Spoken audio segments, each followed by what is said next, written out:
মৰমৰ চতুৰ্থ মান শ্ৰেণীৰ ছাত্ৰ-ছাত্ৰীসকল মই আকৌ আহিছো তোমালোকৰ লগত গুণোৎসৱৰ বিষয়ে কথা পাতিবলৈ গুণোৎসৱৰ কথা আৰু গুণোৎসৱৰ প্ৰশ্ন সমাধান কৰিবৰ বাবে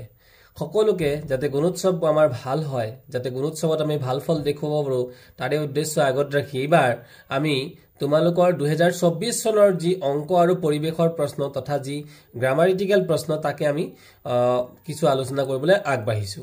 ছাত্ৰছাত্ৰীসকল যদি তোমালোকে মোৰ চেনেলটো নতুনকৈ আহিছা তেতিয়াহলে সাবস্ক্ৰাইব এটা কৰি দিবা আৰু ভিডিওটো ভাল লাগিলে লাইক এটা কৰিবা আৰু বন্ধুবৰ্গৰ মাজত শেয়াৰ নিশ্চয় কৰিবা যাতে তেওঁলোকেও এইখিনি জ্ঞান তেওঁলোকে পাবলৈ সক্ষম হয় আৰু নটিফিকেশন বেলটো অল কৰি থবা যাতে সকলো ধৰণৰ সকলো বিষয়ৰ ভিডিওবোৰ তোমালোকে পাবলৈ সক্ষম হয় এতিয়া হাসন দেৰি নকৰিবলৈ আমি আগবাঢ়ো গতিকে মই ইতিমধ্যে মোৰ পূৰ্বৰ ভিডিওটোত উল্লেখ কৰাৰ দৰে ইয়াতে 2024ত প্ৰথমটো অংক আহিছিল 27 নম্বৰৰ অংকটো যে তলৰ সানেকেটোত প্ৰশ্নবোধক চিনৰ ঠাইত কি সংখ্যা বহিব ইতিমধ্যে আমি 2023ৰ প্ৰশ্নটোত আলোচনা কৰিছো যে এনেকুৱা প্যাটাৰ্নৰ সেম এটা অংক দিয়ে আমি ইতিমধ্যে 2-3 বছৰ ধৰি এনেকুৱা অংক পাইছো গতিকে অহা বাৰো বা এইবাৰো আমাৰ আগন্তুক গুণোৎসৱটো এনে ধৰণৰ প্ৰশ্ন এটা অহাৰ সম্ভাৱনা এটা আছে আৰু এই প্ৰশ্নটো তোমালোকে মন কৰা মই ইয়াত লিখিছো যে বিপৰীত দিশ 3ৰ পূৰণফল অৰ্থাৎ আমি যদি 5ক চাও 5ৰ ঠিক বিপৰীতে আছে 15 গতিকে 5 3 গুণ 15 আৰু 6ৰ ঠিক বিপৰীতে আছে 18 গতিকে 6 3 গুণ 18 7ৰ ঠিক বিপৰীতে আছে 21 7 3 গুণ 21 আৰু 8ৰ ঠিক বিপৰীতে আছে বিপৰীতে মানে প্ৰশ্নবোধক চিন অৰ্থাৎ আমি উলিয়াব লাগে যেহেতু বাকিবোৰ সংখ্যাক আমি 3 3 ৰে পূৰণ কৰিছো ইয়াকো আমি 3 ৰে পূৰণ কৰিব লাগিব গতিকে 8 3 গুণ হৈ যাব 24 গতিকে আমাৰ খালি ঘৰটোত হ'ব 24 এতিয়া ছাত্ৰ-ছাত্ৰীসকল কথাটো হৈছে যদি ইয়াত যেনেকৈ প্ৰতিবাৰতে আমাক পূৰণ কৰি আমি বিপৰীত দিশটো পূৰণফল হিচাপে পাইছো কেতিয়াবা বিপৰীত দিশটো যোগফল হিচাপেও দিব পাৰে যেনে ধৰি লোৱা 5 3 8 ইয়াত 8 দিব পাৰে 6 3 9 ইয়াত 9 দিব পাৰে বা 7 3 10 দিব পাৰে এনে ধৰণৰো দিব পাৰে আমাক সাধাৰণতে কেতিয়াবা পূৰণ আৰু কেতিয়াবা যোগ হিচাপেও দিব পাৰে বা অন্য কোনো পদ্ধতিটো দিব পাৰে গতিকে তোমালোকে এই ধৰণৰ অংকবোৰৰ বাবে সাজু হবা গতিকে আমাৰ শুদ্ধ উত্তৰটো হ'ব অপচন নম্বৰ ডি 28 নম্বৰ অংকটো আছে খালি ঠাইত কি বহিব 20 ইয়াত খালি ঠাই দিয়া হৈছে ইফালে আছে 200 ইয়াৰ আগতে সেম এনেকুৱা অংক 2023 টো মই আলোচনা কৰিছিলো আৰু এই অংকটো হৈছে পোনপটীয়াকৈ আমি কি কৰিব লাগিব হৰণ কৰিব লাগিব আৰু হৰণ কৰাৰ বাদেও আমি ইয়াত কটাকটি কৰিব পাৰিলো আমাৰ হৈ যাব গতিকে ইয়াত আছিল 200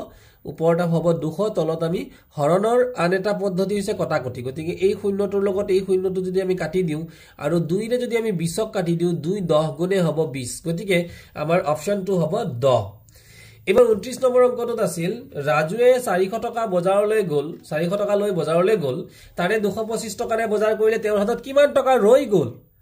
বাকি থাকিল মই ইয়াৰ পূৰ্বৰ ভিডিওটোত সেম এনেকুৱাই প্ৰশ্ন আহিছিল তাত আছিল বাকি থাকিল আৰু ইয়াত হৈ গল ৰৈ গল গতিকে ৰৈ গল বাকি থাকিল এনে ধৰণৰ শব্দ যদি থাকে তেতিয়াহলে তোমালোকে বিয়োগ কৰিব লাগিব গতিকে আমি কি কৰিম 400 ৰ পৰা 225 আমি বিয়োগ কৰিম গতিকে 400 ৰ পৰা যেহেতু বিয়োগ কৰিম গতিকে প্ৰথম সংখ্যাটো আছিল 0 0 ৰ পৰা 5 না যায় আমি ইয়াৰ কাষতে থকা শূন্যটোক ধাৰ এটা খুজিম 1 10 ধাৰ খুজিম যেহেতু ইয়াতো নাই ই কি কৰিব গৈ পেলা তাৰ আগৰ সংখ্যাটোৰ পৰা 1 10 ইয়াত ধাৰে আনিব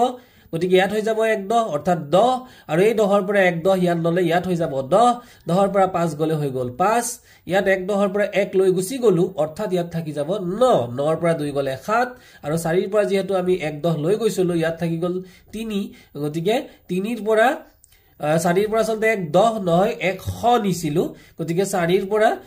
এতিয়া 3 4 ৰ ঠাইত এতিয়া থাকি গল 3 আৰু 3 ৰ পৰা 2 গুছি গলে থাকি গল 1 গতিকে আমাৰ শুদ্ধ উত্তৰটো হ'ব 175 গল আমাৰ অংকটো এবাৰ 30 নম্বৰ অংকটোত আছিল তলৰ সানেকেটো পূৰ্ণ কৰিলে খালি ঠাইত কি বহিব গতিকে যিসকল শিক্ষাগুৰুৱে এই ভিডিওটো আপোনালোকে দেখি আছে বা চাইছে গতিকে আপোনালোকৰ অৰ্থে কৈছো যে আমাৰ বাবে প্ৰশ্নবোৰ সহজ কিন্তু লৰা ছোৱালীৰ বাবে কিন্তু প্ৰশ্নবোৰ জটিল গতিকে আমি কিমান সহজ পদ্ধতিৰে লৰা ছোৱালীক এই প্ৰশ্নবোৰ বুজাই দিব পাৰো আৰু তেওঁলোকক প্ৰস্তুত কৰি তুলিব পাৰো তে হেয়া হ'ব আমাৰ নিজৰ ক্ৰিয়েটিভিটি বা নিজৰ আমাৰ প্ৰচেষ্টা গতিকে ইয়াতে প্ৰথম সংখ্যাটো দিয়া আছিল 30 তাৰ পিছত আছিল 27 অৰ্থাৎ 30 ৰ পৰা 27 ৰ পৰা আকৌ আহি গল 24 গতিকে আমি মন কৰিছো যে প্ৰতিবাৰত আমাৰ 3 কৈ বিয়োগ কৰিছে অৰ্থাৎ 3 কৈ কমি গৈছে এইটো আচলতে সানেকি এটা সানেকিৰ প্ৰশ্ন গতিকে 30 27 24 24 ৰ পৰা যদি 3 গুছি যায় তেতিয়াহলে হৈ যাব 21 গতিকে আমাৰ শুদ্ধ উত্তৰটো হ'ব সি 21 এবাৰ 31 নম্বৰ প্ৰশ্নটো দিয়া আছিল 10 টকা 25 পইচা টকাত প্ৰকাশ কৰিলে কি হ'ব ইয়াত দিয়া আছে মন কৰা যে 10 10 টকা 25 পইচা টকাত প্ৰকাশ কৰিব লাগে টকাত প্ৰকাশ কৰিব লাগে অৰ্থাৎ পইচাটোক আমি টকালৈ নিব লাগে গতিকে যেহেতু পইচাক টকালৈ নিব লাগে আমি এটা কথা জানো যে টকা এটা ডাঙৰ একক আৰু পইচাটো সৰু একক এবাৰ ডাঙৰ এককৰ পৰা সৰু এককলৈ নিবলৈ দিয়া নাই গতিকে আমি যদি পইচাক টকালৈ নিব লাগে তেতিয়ালে সৰু এককক ডাঙৰ এককলৈ নিবলৈ হলে কৰিব লগা পদ্ধতিটো কি কৰিব লগা পদ্ধতিটো হৈছে হৰণ কি বুলি কলো সৰু এককক ডাঙৰ এককলৈ নিবলৈ হলে কৰিব লগা পদ্ধতিটো হল হৰণ গতিকে প্ৰথমত আছিল আমাৰ 10 টকা আমি যেটো টকাতেই নিব লাগে ইয়াক পৰিৱৰ্তন কৰিব লাগে একো নাই আমি 10 হে লিখিলো তাৰ পিছত আছিল 25 পইচা আৰু 25 পইচাটোক আমি নিব লাগিব টকালৈ গতিকে পইচাক যদি আমি টকালৈ নিব লাগে তেতিয়ালে কৰিব লাগিব হৰণ আৰু কিহেৰে হৰণ কৰিব লাগিব 100 কাৰণ 100 পইচাই হৈ গল 1 টকা এতিয়া 100ত শূন্য কেইটা আছে তলত আছে দুটা শূন্য গতিকে ওপৰৰ যেটো লব ডিনোমিনেটৰ গতিকে তাৰ আগত কি হৈ যাব দুঘৰ আগত দশমিক বহিব যেহেতু দুটা শূন্য আছে তাৰ ওপৰৰ আৰু আমাৰ দুটা ঘৰৰ আগতে দশমিক বহি যাব গতিকে হৈ গল আমাৰ আৰু দশমিকৰ আগত একো সংখ্যা নাথাকিলে আমি এটা শূন্য বহুৱাম অৰ্থাৎ আমাৰ হৈ গল 0.25 10ৰ লগত যদি আমি 0.25 যোগ কৰি দিও 10 যোগ 10ৰ লগত দুটা শূন্য দি আকৌ 0.25 আমি যদি ইয়াত যোগ কৰি দিও গতিকে আমাৰ হৈ যাব এটা হৈ গল 25 আৰু ইয়াত হৈ গল 10 গতিকে 10.25 আমাৰ হ'ব শুদ্ধ উত্তৰটো তাৰ পিছত আছিল তিনিটা অংক বিশিষ্ট আটাইতকৈ ডাঙৰ সংখ্যাটো কি গতিকে ডাঙৰ সংখ্যা অংক বিশিষ্ট ডাঙৰ সংখ্যা বুলি ক'লে সদায় মনত ৰাখিবা 9 ৰে আৰম্ভ হ'ব আৰু সৰু সংখ্যা বুলি ক'লে 1 বা 1ৰ লগত শূন্য দি পেলাই আৰম্ভ হ'ব কি কলো ডাঙৰ সংখ্যা বুলি ক'লে সদায় 9 আৰু সৰু সংখ্যা বুলি ক'লে সদায় 1 দি পেলাই তাৰ লগত শূন্য যদি গতিকে আমাৰ ডাঙৰ সংখ্যাটো কৈছে আৰু অংক কেইটা বুলি কৈছে তিনিটা গতিকে 9 দি পেলাই তিনটা 9 আমি দিব লাগিব এয়া হৈ গল আমাৰ প্ৰশ্ন খালি বাকচটোত কি সংখ্যা বহিব এয়া আমাৰ 33 নম্বৰ প্ৰশ্নটো আমি পোনপটীয়াকৈ এক মানে হৰণ কৰিব লাগে যেহেতু ইয়াত 6 আছে হৰণ 48 6 ৰে 48ক আমি 8 বাৰ যাব 6 8 গুণে 48 ইয়াত হৰণৰ পদ্ধতিটো মই কৰি দেখুৱাইছো গতিকে ছাত্ৰ-ছাত্ৰীসকল তোমালোকে এটা ধৰণে প্ৰেক্টিস কৰি সাজু হ'ব বুলি আশা ৰাখিছো এবাৰ আমাৰ 34 নম্বৰ অংকটোত আছিল যে 11 মিটাৰ 10 সেন্টিমিটাৰত কিমান সেন্টিমিটাৰ অৰ্থাৎ এই 11 মিটাৰটোক আমি কি কৰিব লাগিব সেন্টিমিটাৰলৈ লৈ যাব লাগিব মিটাৰক সেন্টিমিটাৰ গতিকে মিটাৰ হৈ গল এটা ডাঙৰ একক আৰু সেন্টিমিটাৰ হৈ গল এটা সৰু একক গতিকে মিটাৰৰ পিছত কি হ'ব মিটাৰৰ পিছত হ'ব ডেসি আৰু ডেসিৰ পিছত হ'ব সেন্টি গতিকে আমি যদি চাবলৈ যাও মিটাৰ ডেসিমিটাৰ তাৰ পিছত হ'ব সেন্টিমিটাৰ আৰু শেষত হৈ গৈ মিলিমিটাৰ গতিকে আমাক মিলিমিটাৰ ইয়াত প্ৰয়োজন নাই ইয়াত আছে আমাক কি সেন্টিমিটাৰ যে 10 মিটাৰ 11 মিটাৰটোক আমি নিবলৈ লাগিব সেন্টিমিটাৰত গতিকে যেহেতু ইয়াত মিটাৰৰ পৰা ডেসিমিটাৰ হৈ গল এটা ধাপ আৰু ডেসিমিটাৰৰ পৰা সেন্টিমিটাৰ হৈ গল আৰু এটা ধাপ গতিকে আমাৰ কি কৰিব লাগিব ডাঙৰৰ পৰা সৰু এককলৈ নিব লাগিব ডাঙৰৰ পৰা সৰু এককলৈ নিবলৈ ডাঙৰ ইয়াত লিখিছো মই ডাঙৰৰ পৰা সৰু এককলৈ যদি আমি নিব লাগে তেতিয়ালে আমি কৰিব লাগে পূৰণ মনত ৰাখিবা গতিকে আমি কৰিব লাগিব পূৰণ গতিকে 11ক কিমানেৰে পূৰণ কৰিম 11 পূৰণ হ'ব 100 কিয় কাৰণ 100 সেন্টিমিটাৰে 1 মিটাৰ গতিকে আমি পূৰণ কৰিলো লগতে কিমান আছিল লগতে আছিল 10 সেন্টিমিটাৰ গতিকে 11 100 গুণে কিমান হ'ব 1100 আৰু লগতে 10 গতিকে 1100ৰ লগত 10 যদি আমি যোগ কৰো হৈ গল 1110 সেন্টিমিটাৰ এ আমাৰ হ'ব শুদ্ধ উত্তৰ গতিকে 1110 কোনটো অপচনত দিয়া আছিল অপচন নম্বৰ এ টো আমাৰ শুদ্ধ উত্তৰ এবাৰ আছিল 35 নম্বৰ অংকটো 8টা বেলুনৰ দাম 40 টকা হলে এটা বেলুনৰ দাম কিমান ইন্টাৰেষ্টিং প্ৰশ্ন যে 8টা বেলুনৰ দাম কিমান দিয়া হৈ আছে 40 টকা উলিয়াব দিছে আমাক এটাৰ দাম 8টাৰ দাম যদি 40 টকা হয় এটাৰ দাম বেছি হ'ব নে কম হ'ব নিশ্চয় এটাৰ দাম কম হ'ব আৰু কম হলে মনত ৰাখিবা কম যেতিয়া আমাৰ হয় তেতিয়া আমি কৰিব লগা পদ্ধতিটো হৈছে হৰণ এটাৰ আমি তেতিয়া কি কৰিব লাগিব 40ক আমি 8 ৰে হৰণ কৰি দিব লাগিব 40ক যদি আমি 8 ৰে হৰণ কৰো 8 5 গুণে হৈ গল 40 গতিকে আমাৰ শুদ্ধ অপচনটো হ'ব 5 গতিকে আমাৰ বি অপচনটো আমাৰ হ'ব শুদ্ধ অপচন 36 নম্বৰ অংকটোত আছিল উৰাজাহাজ এখনত 350 গৰাকী যাত্ৰীৰ বাবে আসন থাকিলে তেনেকুৱা দুখন উৰাজাহাজ কিমান আসন থাকিব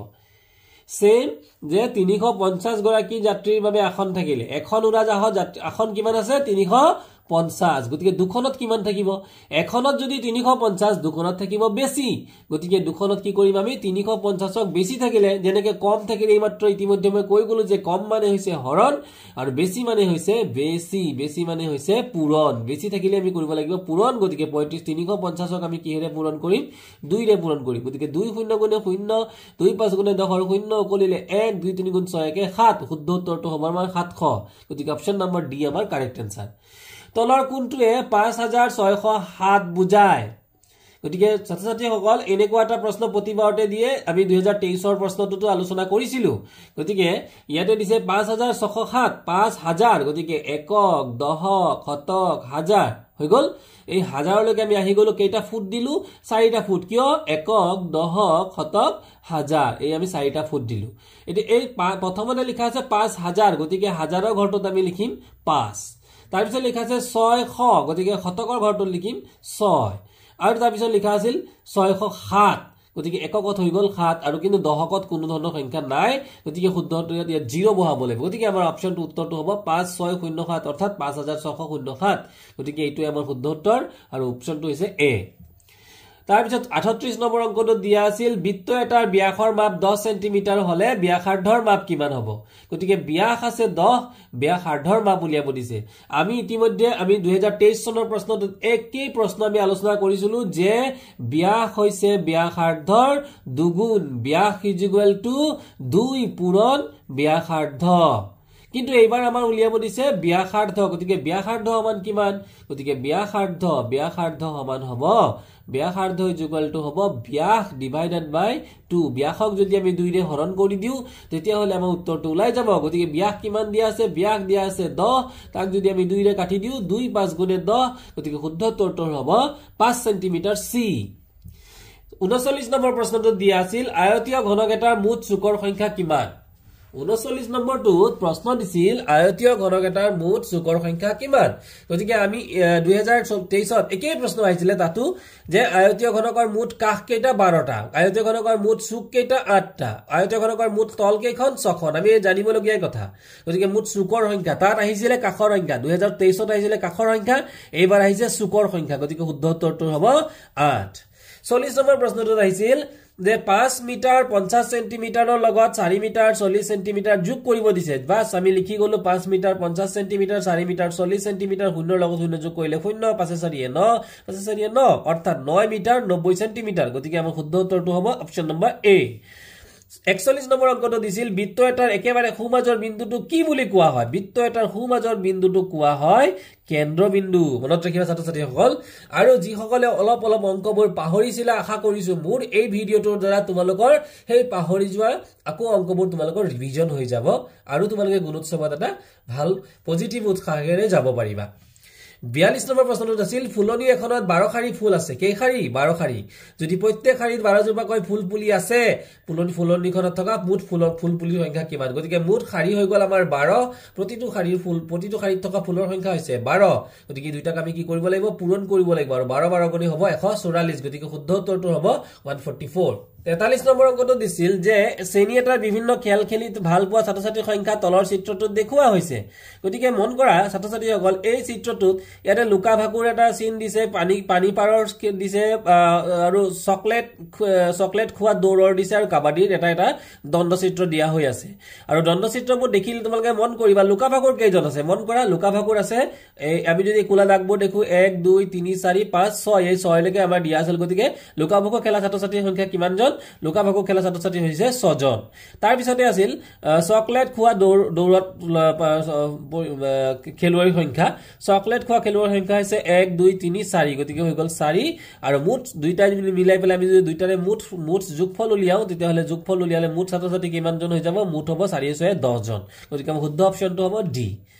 44 নম্বৰ অংকটোত আছিল তলৰ কোনটো চিত্ৰত ফুট কৈ টনা আজদালে চিত্ৰটো সমানে দুভাগ কৰিছে আৰু 43 নম্বৰ অংকটো অৰ্থে এটা কথা কলো যে 43 নম্বৰ অংকটো এনেকুৱা এটা দণ্ডক্ষেত্ৰ দিয়া আছিল তাত আছিল ছাগলীৰ সংখ্যা আৰু অন্য এটা জীৱৰ সংখ্যা এই দুটা জীৱ মিলে কিমানটা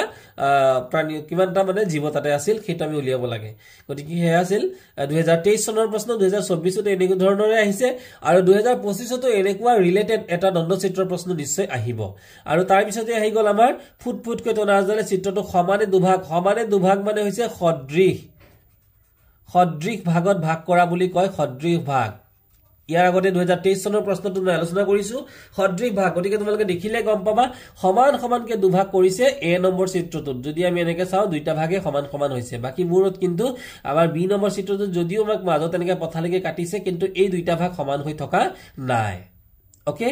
এবাৰ আমি আহিছো পৰিবেশৰ প্ৰশ্নলৈ তলৰ কোনটো সৰ্বভোজী প্ৰাণী মৰমৰ ছাত্ৰ-ছাত্ৰীসকল কেতিয়াবা আহে সৰ্বভোজী আৰু কেতিয়াবা আহে উভচৰ গতিকে সৰ্বভোজী মানে হৈছে যি প্ৰাণীয়ে সকলো বস্তু খায় ইয়াত মই লিখি দিছো যে যি সকলো বস্তু খায় গতিকে ইয়াৰ শ্ৰেণীটো হ'ব গুটটো হ'ব কুকুৰ মানুহ আৰু ভালুক যেহেতু কুকুৰ বা মানুহ বা ভালুকে সকলো বস্তুৱে খায় গতিকে এইটো হ'ব সৰ্বভোজী প্ৰাণী তাৰ পিছৰ প্ৰশ্নটো আছিল উদ্ভিদে কাৰ্বন ডাই অক্সাইড গেছ ব্যৱহাৰ কৰাৰ কাৰণ কি বুলি ভাবা কাৰণ হৈছে খাদ্য প্ৰস্তুত কৰিবলৈ যেনেকৈ আমি খাদ্য প্ৰস্তুত কৰো আমাৰ খাদ্যৰ বাবে আমি জীয়াই থাকিবৰ বাবে কাৰ্বন আমাক অক্সিজেন লাগে উদ্ভিদক জীয়াই থাকিবৰ বাবে কাৰ্বন ডাই অক্সাইড লাগে ট্ৰেফিক সংকেতৰ ক্ষেত্ৰত তলৰ কোন টুক্তি শুদ্ধ গতিকে ট্ৰেফিক সংকেতৰ ক্ষেত্ৰত সেউজীয়া ৰঙে ৰৈ থকা যান-বাহনক যাবলৈ সংকেত দিয়ে এইটো হৈছে আমাৰ শুদ্ধ উত্তৰ তাৰ পিছত 48 নম্বৰ অংকটোত আছিল তলৰ কোনবিধ শীতকালত ফুলা ফুল শীতকালত কি ফুলে নাৰ্জী ফুল তোমালোকে সকলোৱে জানা সো 49 নম্বৰ এটা চিত্ৰ দিছে মৰমৰ ছাত্ৰীসকল মন কৰা ইয়াৰ প্ৰথমতে এটা কেটলিত চাহ গৰম বা পানী গৰম কৰা হৈছে সেই পানীয়ে বাষ্প হৈছে আৰু এই বাষ্পটোক এটা সসপেন অৰ্থাৎ সসপেনৰ তলৰ অংশত মানে সেই বাষ্পখিনিক ধৰা হৈছে আৰু এই বাষ্পখিনি ঠাণ্ডা হৈ গলে আকৌ কি হৈছে আকৌ পানী হৈছে গতিকে এবাৰ বাষ্প হৈছে আকৌ এবাৰ পানী হৈ গুট মাৰি পানী হৈছে গতিকে এই কাৰ্যটো দুটা কাৰ্য সংঘটিত হৈছে আৰু সেইকাৰণে অপচনটো হ'ব বাষ্পীভৱন আৰু ঘনীভৱন বাষ্পৰ পৰা পুনৰাই পানী হোৱা পদ্ধতিটোকে কোৱা হয় ঘনীভৱন গতিকে এই দুটাই হ'ব শুদ্ধ উত্তৰ এবাৰ প্ৰশ্ন 50 নম্বৰ প্ৰশ্নটোত আছিল ঘৰত বৰলে বাহ বান্ধিলে কি কৰা উচিত ইয়াত অপচন দিছিল বৰলৰ বাহটো লাঠিৰে ভাঙি দিব লাগে বৰলৰ বাহটো ধোঁৱা দিব লাগে বৰলৰ বাহটোত পানী ঢালি দিব লাগে শিল দলিয়াই বৰলৰ বাহটো ভাঙিব লাগে গতিকে বাকিবোৰ অপচন ভুল শুদ্ধ উত্তৰটো হৈছে বি বৰলৰ বাহটোত সদায় ধোঁৱা দিব লাগে এটোৱে হ'ব আমি কৰিবলগীয়া কাম বাকিবোৰ কৰিলে আমাৰ অৱস্থা বেয়া হৈ যাব আমাক বৰলে বিন্ধি পেলাই শেষ কৰিব 51 নম্বৰ প্ৰশ্নটো শাক পাচলি আৰু ফলমূল এক নিৰ্দিষ্ট উষ্ণতাত সতেজ কৰি ৰাখিবলৈ হলে তলৰ কোনবিধ ব্যৱহাৰ কৰা হয় তো আমি জানো শীতল ভঁৰাল আৰু ইয়াক ইংৰাজীত ৰেফ্ৰিজাৰেটৰ বুলিও কয় 52 নম্বৰ প্ৰশ্নটো আছিল গিলাস এটাত বৰফ ভৰাই মেজত অলপ সময় ৰাখি থলে তলৰ কোনটো পৰিঘটনা ঘটিব তোমালোকে দেখিছা তোমালোকে প্ৰায়ে কেতিয়াবা কোকা কোলা বা তেনে ধৰণৰ ঠাণ্ডা জাতীয় শীতল পানীয় তোমালোকে খোৱা আৰু সেই বোতল যদি তোমালোকে ফ্ৰিজত পৰা বাহিৰত অলপ সময় ৰাখা তেতে মন কৰিবা তাৰ চাৰিওফালে বাহিৰত টুপটুপকৈ পানী কিছুমান পানীৰ টোপাল সৃষ্টি হৈ যায় গতিকে ইয়াতো গিলাসটো যেহেতু বৰফ ৰাখিছে গিলাসৰ বাহিৰতো পানীৰ টোপাল সৃষ্টি হ'ব গতিকে শুদ্ধ উত্তৰটো হ'ব বি গিলাসৰ বাহিৰৰ ফালৰ বেৰখনত পানীৰ ক্ষুদ্ৰ ক্ষুদ্ৰ কণিকাৰ সৃষ্টি হ'ব 53 নম্বৰ অৰ্থাৎ 53 নম্বৰ প্ৰশ্নটো আছিল তলৰ কোনটোক মালভূমি বুলি কবা গতিকে মালভূমি এইটো হৈছে নদীৰ মাজত যদি শুকান ঠাই থাকে তেতিয়ালে হ'ব দ্বীপ আৰু মালভূমি মানে দুখাৰী পৰ্বতৰ মাজত আহল বহল সমান ঠাইক মালভূমি বুলি কয় গতিকে এইটো হ'ব মালভূমি গতিকে অপচন নম্বৰ সি টো হ'ব শুদ্ধ উত্তৰ 59 নম্বৰ প্ৰশ্নটো দিছিল তলৰ কোনটো উক্তি শুদ্ধ চিনাক্ত কৰি লিখা গতিকে উক্তি শুদ্ধ উখৰা মুখৰা বাধা থকা ঠাইত খেলিব লাগে নালাগে আলিবাটত খেলিব লাগে নালাগে সমান আৰু বাধা নথকা ঠাইত খেলিব লাগে গতিকে এইটো হ'ব শুদ্ধ উত্তৰ তলৰ কোনটো মৌখোৱা চৰাইৰ বৈশিষ্ট্য মৌখোৱা চৰাইৰ ঠোঁটবিলাক এনেকুৱা থাকে লাহি থাকে দীঘল থাকে আৰু ধেনুভিৰিয়া থাকে গতিকে শুদ্ধ উত্তৰটো হ'ব অপচন এ কাতি বিহু কেনেকৈ পালন কৰিবা কাতি বিহুত অপচন দিছে মেজি জ্বলাম আমি কাতি বিহুত কেতিয়াও মেজি নজ্বলাও আমি মাঘ বিহুত মেজি জ্বলাও ঘৰে ঘৰে গৈ ঢোল পেপা গগনা বজাই হুঁচৰি গাম হুঁচৰি আমি বহাগ বিহুত গাও গতিকে কাতি বিহুত নাগাও ভেলা ঘৰো আমি কাতি বিহুত নাহাজু আমি মাঘ বিহুতহে সাজু আৰু ডি নম্বৰ অপচনটো দিছে কাতি বিহুত আমি কি কৰো কাতি বিহুত আমি কৰো তুলসী পুলি ৰৈ তাৰ তলত চাকি জ্বলাম গতিকে বিহু সম্পৰ্কে আমি ভালদৰে জানিব লাগিব তেতিয়া আমি উত্তৰবোৰ কৰিবলৈ পাৰিম ডাক্তৰৰ কৰ্তব্য কি 57 নম্বৰ প্ৰশ্ন উত্তৰটো হ'ব চিকিৎসা কৰা তো 58 নম্বৰ প্ৰশ্ন দিছিল তলৰ মানচিত্ৰত ৰাজ্যৰ ৰাজধানী বুজাবলৈ ব্যৱহাৰ কৰা সাংকেতিক চিহ্ন চিনাক্ত কৰা গতিকে ৰাজ্যৰ ৰাজধানী বুজা চিহ্নটো হৈছে এইটো চিহ্ন গতিকে এই পাঠটো তোমালোকে মৰমৰ ছাত্ৰ-ছাত্ৰীসকল ভালকৈ পঢ়িবা যাতে ইয়াৰ উত্তৰবোৰ তোমালোকে কৰিব পাৰা অংকৰ ক্ষেত্ৰত দুইহৰীয়া পূৰণ ইয়াৰ পূৰ্বৰ ভিডিঅ'টো মই দুইহৰীয়া পূৰণটো দেখুৱাইছো তথাপিতো আৰু এবাৰ ইয়াতো দেখুৱাইছো যে এটা দুইহৰীয়া পূৰণ তোমালোকৰ দিয়ে আৰু যাৰ যাৰ দুইহৰীয়া পূৰণৰ কোনো কনফিউজন আছে তোমালোকে এনে ধৰণে কৰিবা যে প্ৰথমতে 8 প্ৰথমতে ইয়া দুটা তলৰ যিটো সংখ্যা তলৰ সংখ্যাটো কিমান 18 ওপৰৰ সংখ্যাটো কিমান 32 3 2 32 গতিকে আমি আৰম্ভ কৰিব লাগিব তলৰ সংখ্যাটোৰে অৰ্থাৎ তলৰ দুটা সংখ্যা কিমান আছে ইয়াতে এই দুটা অংক আছে 1 আৰু এটো আছে 8 গতিকে আমি এককৰ এটো আছে একক এটো হৈছে দহক গতিকে আমি এককৰ অংকটোৰে আমি আৰম্ভ কৰিম গতিকে 8 ৰে যদি আমি 2 কৰো 8 দুগুণে হৈ যাব 16 ৰ 6 হৈ গল উকলিব আমাৰ 1 আৰু এই 8 ৰে আকৌ যদি 3 কৰো গতিকে 8 3 গুণে হৈ যাব 24 আৰু উকলা একে হৈ যাব 25 উকলা একটো আমি যোগ কৰি দিব লাগিব হৈ গল 256 কিহেৰে কৰিলো আমি 8 ৰে এবাৰ 8ৰ কাম শেষ এবাৰ আমি যাম গৈ একৰ কাম কৰিবৰ বাবে আৰু যেহেতু একৰ কাম কৰিম এই 6ৰ তলত আমি 1 2 গুণে 2 এইটো ইয়াত নবহুৱাও ইয়াত কি বহাম ইয়াত আমি যোগ চিন বহাম আৰু 1 2 গুণে 2 টো আমি বহাম ইয়াত এইখিনিতে ছাত্ৰ-ছাত্ৰীসকলে ভুল কৰে এই যোগ চিনটো বহাবলৈ দুইহৰীয়া পূৰণৰ ক্ষেত্ৰত তলৰ যেতিয়া আমি 2 নম্বৰৰ কামটো কৰিম তেতিয়া আমি যোগ চিন বহাব লাগিব 1 2 গুণে 2 আৰু 1 3 গুণে 3 গতিকে এতিয়া আমি যদি যোগ কৰি দিও 6 আৰু 5 2 7 আৰু 2 3 5 গতিকে শুদ্ধ উত্তৰটো হ'ব 576 ঠিক আছে আৰু ইয়াৰ পিছতে প্ৰশ্ন দিছিল তলৰ বৃত্তটো দুডাল ব্যাসাৰ্ধ আঁকা গতিকে ছাত্ৰ-ছাত্ৰীসকল ইয়া দেখুৱাইছো তোমালোকক এটো হৈছে বৃত্তৰ কেন্দ্ৰবিন্দুটো হৈছে কেন্দ্ৰবিন্দু আৰু তাৰ পৰা আমি যদি এনেকে টানি দিও এটা ব্যাসাৰ্ধ হৈ গল বৃত্তৰ কেন্দ্ৰৰ পৰা আমি অগণন ব্যাসাৰ্ধ টানিব পাৰো এনেকে এগাল মান টানিব পাৰো তোমালোকক দুটা আঁকিব দিছে গতিকে এই চিত্ৰটো দেখুৱাৰ দ্বাৰা তোমালোকে দুটা আঁকি দিবা ছাত্ৰ-ছাত্ৰীসকল এইবাৰ আমি অলপ আলোচনা কৰিবলৈ লৈছো ইংৰাজীৰ গ্ৰামাটিক্যাল প্ৰশ্নবোৰ যে ইংৰাজীৰ দফা নম্বৰ 2 যিটো শেষৰ প্ৰশ্ন আছিল which one of the following word is similar in meaning to the word collect collect শব্দটোৰ লগত একে শব্দ বুজোৱা শব্দটো লিখা উত্তৰটো হ'ব কালেক্ট মানে হৈছে সংগ্ৰহ কৰা আৰু তাৰ আৰু একে শব্দ বুজোৱা শব্দটো হ'ব গেদাৰ গতিকে ছাত্ৰ-ছাত্ৰীসকল এনে ধৰণৰ একে শব্দ বুজোৱা বিপৰীত শব্দ বুজোৱা আৰু নাউন প্ৰনাউন এডভাৰ্ব ভাৰ্ব আদিৰ পৰা কিন্তু অসমীয়া আৰু ইংৰাজী দুইটাতে তলৰ প্ৰশ্নবোৰ কিন্তু এই প্ৰশ্নবিলাক দিয়ে এতিয়া আমাৰ দফা 3 প্ৰশ্ন আছিল যে which one of the following words is a pronoun in the given sentence গতিকে 2023 চনৰ প্ৰশ্নটো মই আলোচনা কৰিছো যে নাউন আৰু প্ৰনাউন মানে হৈছে নামৰ পৰিৱৰ্তে যি বহে এনেকুৱা এটা শব্দ যি আমি নামৰ পৰিৱৰ্তে ব্যৱহাৰ কৰো যেনে ধৰি লওক অসমীয়াৰ ক্ষেত্ৰত হি তেওঁ তেখেত তাই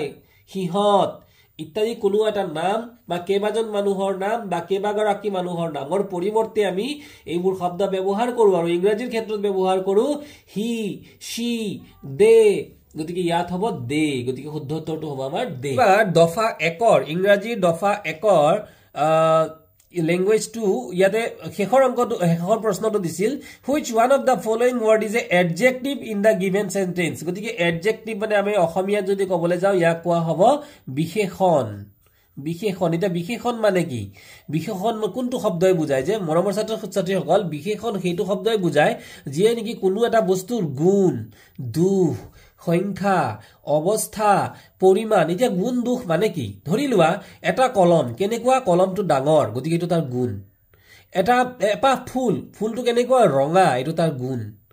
দুখ যে কেনেকুৱা বলে খহটা যে কেনেকুৱা বলে তিতা এইবোৰ হৈছে দুখ সংখ্যা কোনবোৰ যে কিমানটা 5টা 6টা 1 ডজন এইবোৰ হৈছে সংখ্যা অৱস্থা মানে কি অৱস্থাত আছে শুকান বা তিতা হৈ আছে এইবোৰ হৈছে অৱস্থা আৰু পৰিমাণটো সংখ্যাটোকে বুজাইছে গতিকে এনে ধৰণৰ যদি শব্দ হয় গতিকে ইয়াতে প্ৰশ্ন বাক্যটো দিছিল I saw a soft toy at the shop দোকানখনত এটা মই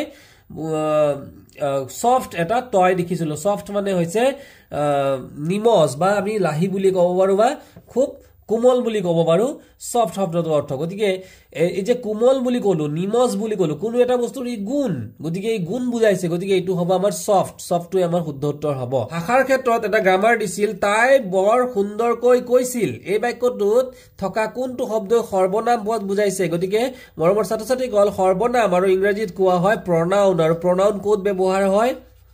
pronoun ব্যবহাৰ হয় কোনো নামৰ পৰিৱৰ্তে যিবোৰ শব্দ আমি ব্যৱহাৰ কৰো যেনে ইতিমধ্যে মই কৈ গৈছো হি তাই তেও তেখেত গতিকে ইয়াত আছে তাই গতিকে আমাৰ শুদ্ধ উত্তৰটো হ'ব তাই এনে ধৰণৰ সৰ্বনাম পদ অব্যয় পদ ক্ৰিয়াপদ এইবোৰৰ ওপৰত কিন্তু প্ৰতিবাৰেই প্ৰশ্ন আহে গতিকে তোমালোকে মৰমৰ ছাত্ৰ-ছাত্ৰীসকল তোমালোকে বিশেষকৈ এই পদৰ বিষয়ে তোমালোকে ভালকৈ শিকিবা পদ কেই প্ৰকাৰ 5 প্ৰকাৰ বিশেষ্য পদ বিশেষণ পদ অব্যয় পদ ক্ৰিয়াপদ আৰু এই পদৰ সম্পৰ্কে মই এটা ভিডিও নিশ্চয়কৈ প্ৰস্তুত কৰিম আৰু তোমালোকৰ সুবিধাৰ্থে গুণোৎসৱৰ আগে মই ভিডিওটোত দিম যাতে তোমালোকে বুজিবলৈ সক্ষম হোৱা গতিকে এয়া আছিল 2024 গুণোৎসৱৰ প্ৰশ্ন আশা ৰাখিছো এই প্ৰশ্নটোৱে তোমালোকক এই 2023 আৰু 2024 প্ৰশ্নই তোমালোকক আগন্তুক গুণোৎসৱটো ভাল ফলাফল দেখুৱাবলৈ সহায় কৰিব আৰু এই শুভেচ্ছাৰে আজি মই ভিডিওটো ইয়াতে সমাপ্ত কৰিছো ধন্যবাদ